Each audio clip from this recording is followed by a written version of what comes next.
और ऐसा मुख्यमंत्री न रहे जो घटना होने पर लिपापोती कर ले और छुपा ले, छुपा करके अपने आप को अच्छा बनाने की कोशिश करे।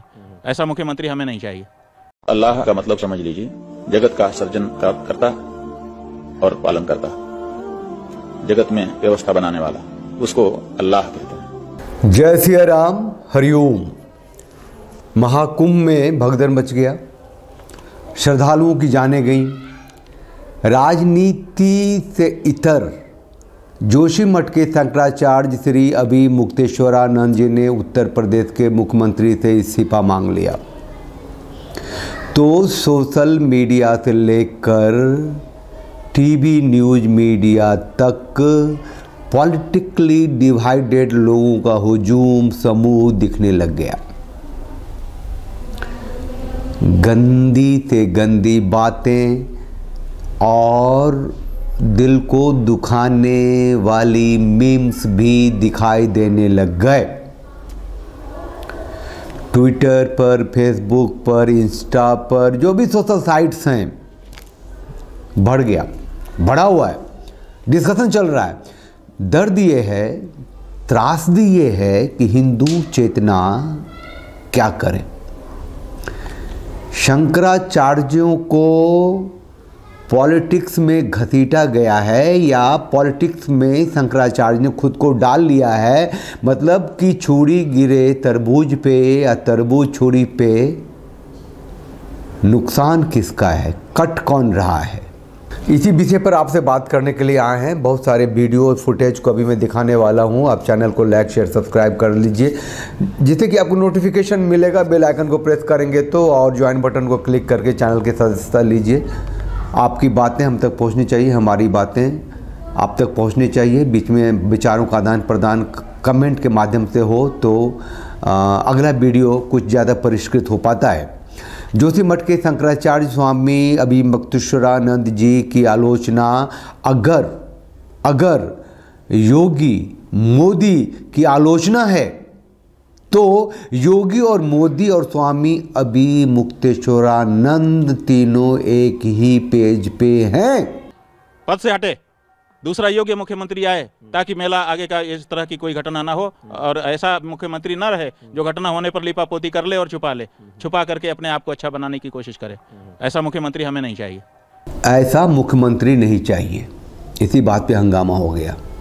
जो राजनीतिक विपक्ष हैं उन्होंने कहना शुरू किया, ये है शंकराचार्य, ये होता है शंकराचार्य, ये होता है धर्म। और जो सत्ता पक्ष के चाहने वाले हैं, मोदी योगी के साथ हैं, उन्होंने कहना शुरू किया कि ये होता है शंकराचार्य। ये राजनीतिज्ञों का काम है किसी मुख्यमंत्री से इस्तीफा मांगना। शंकराचार्य किसी मुख्यमंत्री से इस्तीफा कैसे मांग रहे हैं भाई, और किस बात के लिए मांग रहे हैं। अब भैया आलोचना एक दूसरे के ऊपर।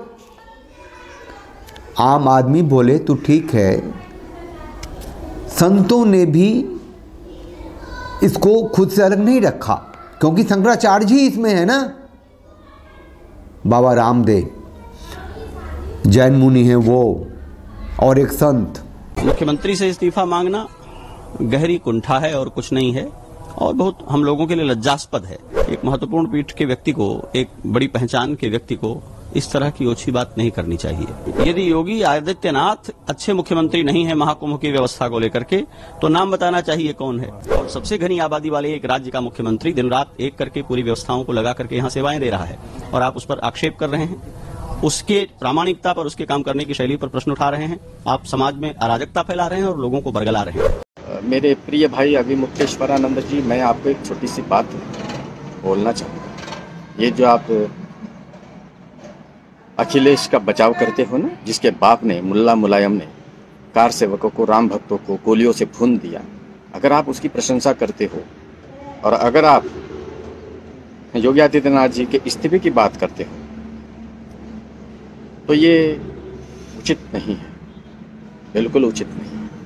ये सुन करके अंतर्मन को बहुत वेदना होती है कि हमारे कुछ साधु संत महापुरुष योगी जी महाराज पर भी अभद्र टिप्पणी।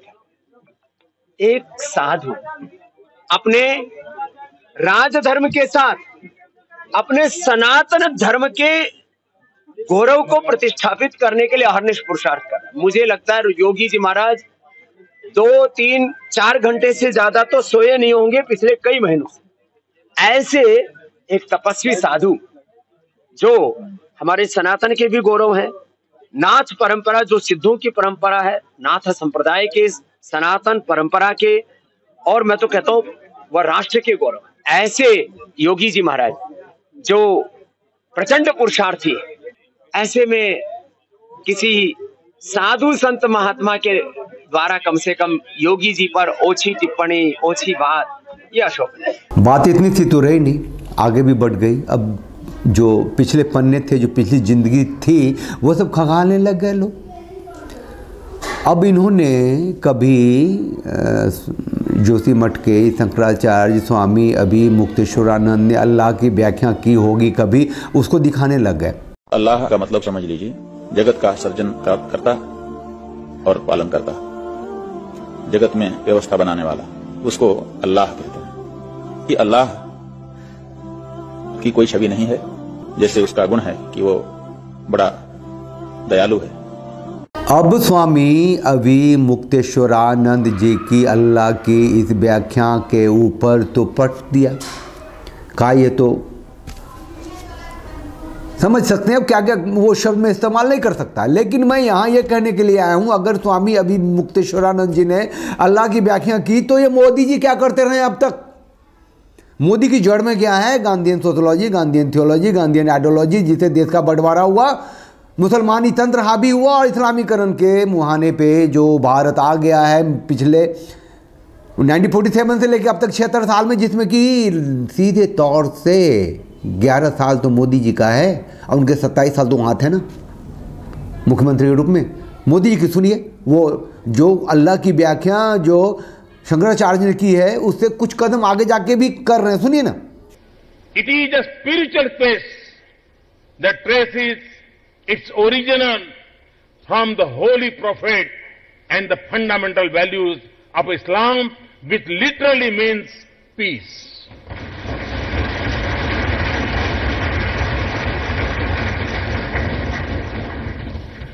And it reminds us that when we think of the 99 names of Allah,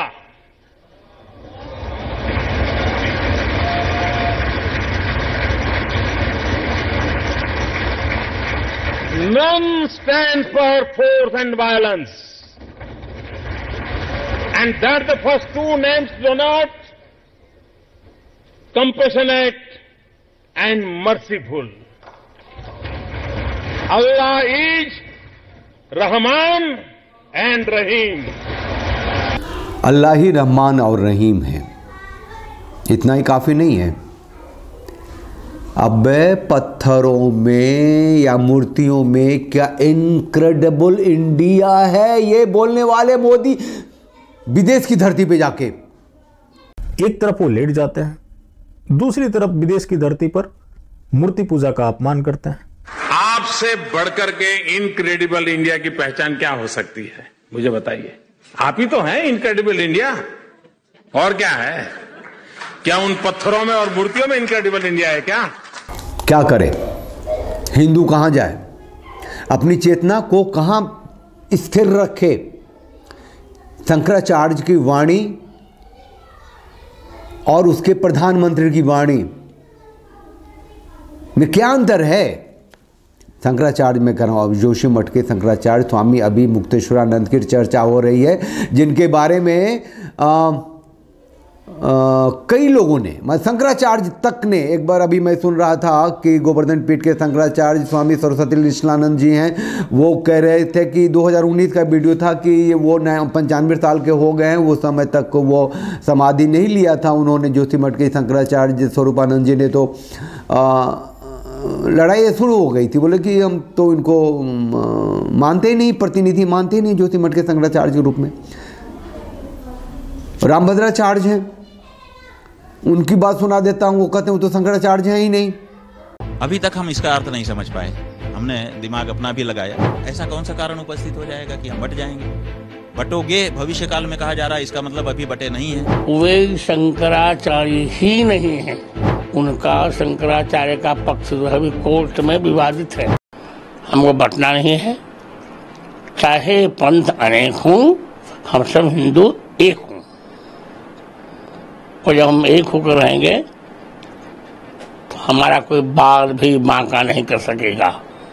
कितने तरीके से देखें, सुने, समझें, क्या फैसला करें, निर्णय क्या करें? हम कौन हैं? हमारे प्रतिनिधि कौन हैं? हमारा राजनीतिक प्रतिनिधि प्रधानमंत्री हिंदू है या नहीं है, उस पर शक है। और हमारे एक शंकराचार्य को, जिसके बाकी के शंकराचार्य, बाकी मतलब एक क्या, कहाँ क्या करे हिंदू, क्या करे, कहाँ जाए भाई, कैसे निर्णय करे हैं? ये तो विष निकल रहा है ना, ये तो अभी मंथन होगा ना, तो फिर जाकर के क्लियरिटी बनेगी, हम करें क्या नहीं करें क्या। जानते हैं कि जिस गौ माता को राष्ट्र माता का दर्जा देने के लिए स्वामी अभिमुक्तेश्वरानंद जी ने भारत यात्रा की, और मतलब लगा कि ये धर्म की यात्रा है और भारत में सनातन की सत्ता की व्यवस्था की यात्रा है। ये जो प्रधानमंत्री हैं हमारे आदरणीय माननीय नरेंद्र दामोदर दास भाई मोदी, ये भी प्रधानमंत्री तो हुए थे, गौ हत्या पे प्रतिबंध लगाने की बात करके बोले थे ना, ये जो पिंक रिवॉल्यूशन है हमको दिल में लगती है। सुनिए ना, न ग्रीन रिवॉल्यूशन चाहिए, न व्हाइट रिवॉल्यूशन चाहिए, उन्होंने मकसद बनाया है पिंक रिवॉल्यूशन। जब पशु को काटते हैं, उस मांस का कलर आपने देखा होगा, जैनियों ने तो नहीं, वो गुलाबी होता है। भाइयों बहनों, आपका कलेजा रो रहा है कि नहीं मुझे मालूम नहीं, मेरा कलेजा चिक चिक करके पुकार रहा है। दूसरी बात ये कि एनडीए के कार्यकाल में भी मीट एक्सपोर्ट बड़े पैमाने पर हुआ, तो उस समय आपकी सरकार ने क्यों नहीं किया कुछ? मैं देखूंगा उस समय उनके क्या प्रॉब्लम थे, मैं देखूंगा, लेकिन इन दिनों स्थिति गंभीर होती गई। उस समय हो सकता है, शुरू में मेरे पास डिटेल नहीं है, उस समय हो सकता है कि हमारे पास दूध न देने वाले पशुओं की संख्या एक्सेस हुई हो, उस पर से एक विचार बना हो। अब जो गाय दूध ना दे उसको काट दो, ये मोदी जी है भाई, हैं? ये साबित हुआ है सब। मतलब जब आए थे तो कहते कि यहाँ पे दर्द होता है पिंक रेवोल्यूशन को, देखो जो कांग्रेस की सरकार करती आ रही है। और जब सत्ता में आ गए 5 साल के बाद, जब एक पत्रकार ने इंटरव्यू लिया तो शायद उस समय निर्णय लिया गया होगा कि जो गायें बूढ़ी हो गई हों, शायद ऐसा निर्णय लिया गया होगा। क्या गंदगी है, समझ नहीं आती कि आप। और जब शंकराचार्य भी जब राजनीतिक बयान दे देंगे तो धर्माचार्य भी चुप थोड़े बैठते हैं। सुन लीजिए ना क्या क्या बोलते हैं, एक का ही सुनाता हूँ। सड़कों पर घसीट करके जब लाठियों से पीटा गया था, उस मुख्यमंत्री से इस्तीफा लिया था क्या? पालघर के निहत्थे साधुओं को दौड़ा करके मार डाला गया था, उस मुख्यमंत्री से इस्तीफा लिया था क्या? अयोध्या में निहत्थे राम भक्तों को दौड़ा करके गोली से भून दिया गया था, उस समय इस्तीफा लिया था क्या? भारत भूमि के साथ कुचक्र के माध्यम से जो बंटवारा किया गया, वो क्रमशः भारत को परिपूर्णता से म्लेच्छ देश के रूप में परिणत करने का प्रयास था। धीरे धीरे करके, जैसे कोई थाली में व्यंजन परोसा गया हो, बहुत गर्म हो, तो व्यक्ति उसको छोटे छोटे टुकड़ों में करता है ताकि वो ठंडा हो जाए, फिर उसको निगलना सरल हो जाएगा। तो भारत को निगलने के लिए इसके विभाजन के बाद पहले तो राष्ट्रीय स्तर पर विभाजन, फिर छोटे छोटे प्रांतीय स्तर पर विभाजन, प्रांतीय स्तर पर विभाजन के बाद उसमें अलग अलग वोट बैंक के कारण जो अलग अलग वैमनस्य बढ़ाया गया है, अलग अलग कोड बनाकर, अलग अलग नियम बनाकर, अधिनियम, एक्ट, संविधान के आधार पर जो अलग अलग कानून थोप दिए गए हैं, जिसमें कुछ धर्म के नाम पर भी कानून है, कुछ जातिगत कानून भी हैं, कुछ राजनीतिक कानून भी हैं, कुछ तो स्त्री पुरुष के विभाजक कानून भी हैं, क्योंकि धर्म आचरण से चला गया और केवल नारेबाजी का मुद्दा बनकर रह गया। अपनी चेतना पे काम करना पड़ेगा। जो आपका धर्म है, जो अस्तित्व है, जो उसकी अथॉरिटी है, उस पर ही बने रहना पड़ेगा। और इन मतिभ्रम करने वाले बयानों से, आचरणों से दूर रहना पड़ेगा, या फिर वो इतना सक्षम होना पड़ेगा कि निर्णय कर सके कि ये बयान अच्छा है हमारे लिए, ये हमारे लिए बुरा है, हम ये करेंगे क्योंकि ये अच्छा है, हम ये नहीं मानेंगे क्योंकि हमारे साथ नहीं जाता है, हमारे आचार के साथ, व्यवहार के साथ नहीं जाता है। आप लोग अपनी प्रतिक्रिया जरूर दीजिए, चैनल के साथ रहिए, साथ दीजिए। जय सिया राम, हरिओम।